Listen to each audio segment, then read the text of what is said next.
Leicester Hospital. So today I'm going to talk to you about an audit that I undertook looking at the fluoride application and prescribing within Salford Royal Community Dental Services. So tooth decay has an impact not only on a patient's oral health, but also on their quality of life. It can cause many problems, including pain, lack of sleep, bullying, absence from school or work, and anxiety. In 2007, Public Health England published a toolkit for dentists with guidance of preventative aids to help reduce tooth decay, including fluoride application and prescribing guidance. The World Health Organization states that there are two significant global burdens of oral diseases, one being dental caries and the other being periodontal disease. Both of these are mainly preventable diseases, which is why it is so important to aid patients with the right preventative tools. Children's oral health in the UK has improved over the last 20 years, but there is still room for a large improvement. It's still a very big problem here in the UK, as tooth decay was the most common reason for hospital admissions in children for 5 to 9 years old in 2012 to 2013. And in 2014 to 15, hospital trusts spent over £35 million on extractions of teeth for children under the age of 18. In 2009, an adult health survey in the UK found that 94% of adults had at least one natural tooth, compared to the same survey in 1978, which found only 72% of adults had at least one natural tooth. So that shows that people are keeping their teeth for a lot longer, so it is important to continue delivering preventative advice throughout a patient's life to help prevent decay and dental pain. Salford Royal Community Dental Services provides specialist dental services to people living in Salford and surrounding areas with complex needs who are unable to use general dental services. These patients are more likely to have a higher caries risk due to these complex needs, such as an inability to brush their own teeth. Salford is in the northwest of England, which is a more deprived area than other places in the country. In the northwest of England, 34.8% of 5-year-old children had tooth decay, which was compared to only 21.2% in the southeast of England. The northwest of England was the region with the most tooth decay for 5-year-old children in England that year. So this is why it's so important that we can do as much as we can to prevent tooth decay. Also in the northwest of England, only 7% of adults were found to have excellent oral health, which means 93% of adults can improve their oral hygiene to help prevent oral diseases. Also in this area, there's 30% of adults that had carious teeth, and 11% of adults were found to be in some degree of dental pain on examination. So to target high levels of decay, the focus must be on prevention, including tailored brushing advice, diet advice, to reduce sugar intake, exposure to fluoride, either through varnishes, toothpaste, or rinses. So by giving the correct and useful information to patients, it will hopefully stop dental problems before they develop. So the aims of this retrospective study and audit was to find out whether Salford Royal Community Dental Services were following the fluoride intervention guidelines for every patient, or whether more could be done to ensure we are helping the patients to prevent tooth decay. The audit assessed patient records to see if they met the set standards, identify examples of poor record keeping to highlight any problems, and aid training for staff members to improve overall record keeping and fluoride intervention. So to assess if fluoride should be prescribed through either a toothpaste or fluoride rinse, or whether a fluoride varnish should be applied, a caries risk assessment needs to be completed, and a patient then can be given their caries risk. If a high caries risk is found, then one or more fluoride adjuncts should be given to the patient as stated within guidelines. A caries risk assessment should be carried out by collecting information about the patient's oral hygiene regime, the patient's oral health status, the patient's diet and frequency of sugar intake, any visible plaque, any active caries, if the patient suffers from a dry mouth, if the patient has any orthodontic appliances, if the patient has any special needs, and any other predisposing factors to caries. The guidelines within delivering better oral health evidence-based toolkit for prevention, published by Public Health England in March 2017, were used to set the standards for this audit and for recommendations to improve the dental services prevention plan. The toolkit advises that all children aged 3 and over should have fluoride varnish applied to their teeth 2 times a year, and that any patients from 0 years old who are giving concern should have fluoride varnish applied to their teeth at least 2 times a year.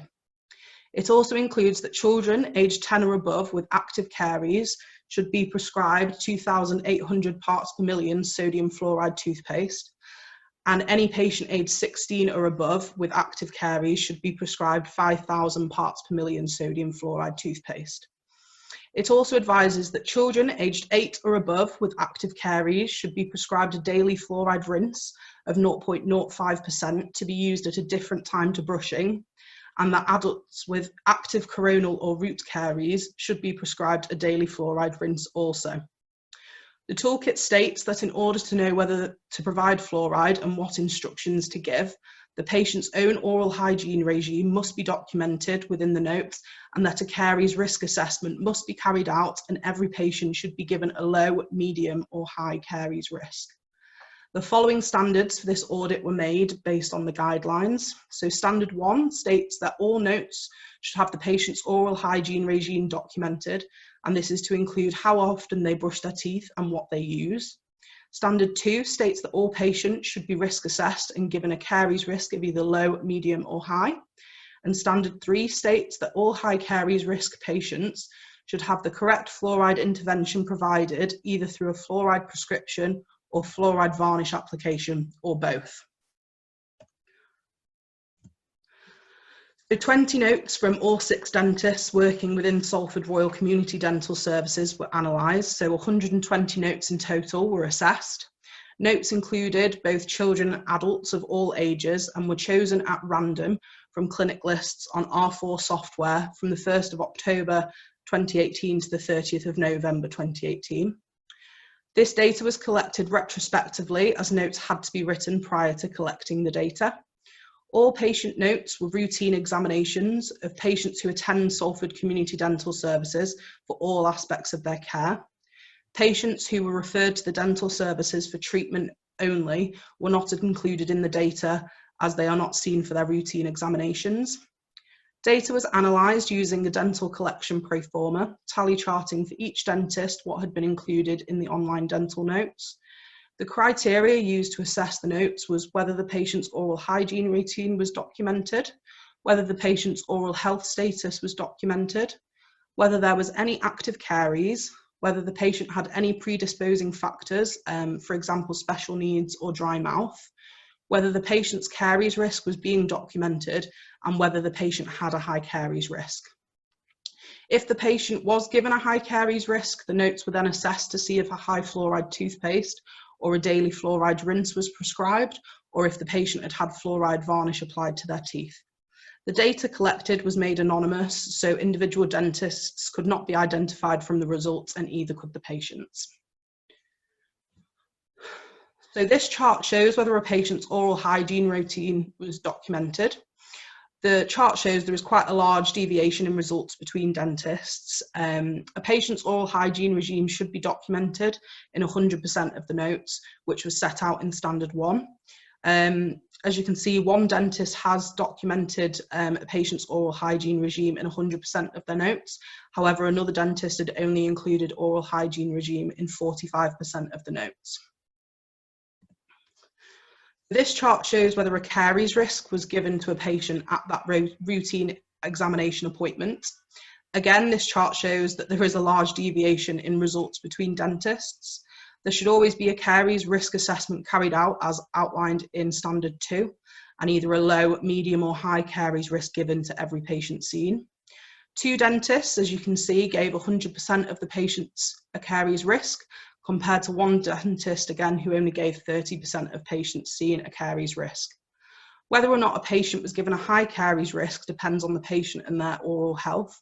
However, if not all patients were caries risk assessed, then we were unable to see the accurate number of high caries risk patients and whether the correct intervention was provided. So this chart shows whether the patients received the correct fluoride intervention for their caries risk given. It again shows a very wide range of results between different dentists. All patients seen should be receiving the correct fluoride intervention as outlined in Standard 3. If a patient's notes had not included a caries risk, then it was analysed as not having received the correct fluoride intervention, as it is unclear what fluoride should have been provided to these patients. Not one dentist met the set standard here. The highest scoring dentist gave 80% of patients seeing the correct fluoride intervention, compared to the lowest scoring dentist that gave only 10% of the patients seeing the correct fluoride intervention. This table shows the compliance with the set standards. As I said, none of the standards have been met, and the target was 100%, with Standard 3 being met in less than 50% of the notes analysed. Standard 1 stated that all notes should have had the patient's oral hygiene regime documented, and only 83% of the notes were compliant with this standard. Standard 2 stated that all patients should be risk assessed and given a caries risk of either low, medium or high, and only 82% of the notes were compliant with this standard. Standard 3 stated that all high caries risk patients should have the correct fluoride intervention provided through either a fluoride prescription or fluoride varnish application or both, and only 49% of the notes were compliant with this standard. So the findings showed that there was improvements that needed to be made, not only in fluoride intervention, but also in note-taking and documenting discussions that occur at the dental examination appointments. This is not only important for prevention, but also for documenting discussions and the consent process undertaken regarding treatment plans. The spread of data across dentists indicates that some staff require educating more than others. Over all of the standards assessed, Dentist 4 consistently scored the lowest, and Dentist 3 consistently scored the highest. However, as the data was anonymised, all dentists were required to undergo the same training to improve these standards. All of the patients should be getting the correct fluoride intervention for their caries risk. And if a patient had been identified as high caries risk, then they should be having fluoride varnish placed, and as well as that, a fluoride prescription given if of appropriate age.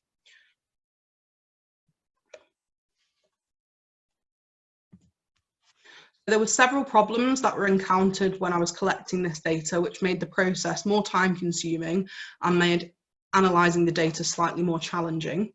The first problem encountered was that although there was a dental examination pro forma in place, which did include most questions and information required, some dentists were not using the pro forma correctly, which meant the information was either incorrect and was often not filled in. This made it difficult to establish what the caries risk for the patient was and what fluoride intervention was suitable for these patients. This also caused challenges when making recommendations, as there was already a dental pro forma in place that was not working. Another problem encountered was that some fluoride prescriptions had been given to patients but not documented correctly within the notes, which meant there was no record of the prescription being given. This made data collecting more time consuming, as not only patient records had to be analysed, but I also had to analyse the prescription pad logbook to see whether or not a prescription had been given, but just not documented. This is a problem for the audit, but also a problem as it could mean that patients are being overprescribed if nothing is shown from the previous appointments. Another problem that I encountered was that dentists did not state if fluoride application was attempted and failed. They just did not include this in their notes. Often fluoride varnish can't be placed due to the patient's limited cooperation. Salford Community Dental Services do see a lot of special needs patients who are unable to allow fluoride varnish application. If a reason was for not placing the fluoride varnish was not documented, then it was presumed to have been an inappropriate fluoride intervention. So in order to meet Standard 1, the current dental pro forma was altered to make it shorter and easier to use. The dental pro forma already in place was very long with a lot of text to read and only areas for free text.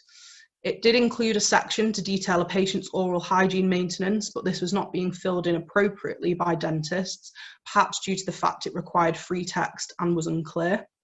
So brushing frequency, type of toothbrush, interdental aids, and what toothpaste the patient uses was added to the pro forma to ensure clinicians were asking and documenting this information.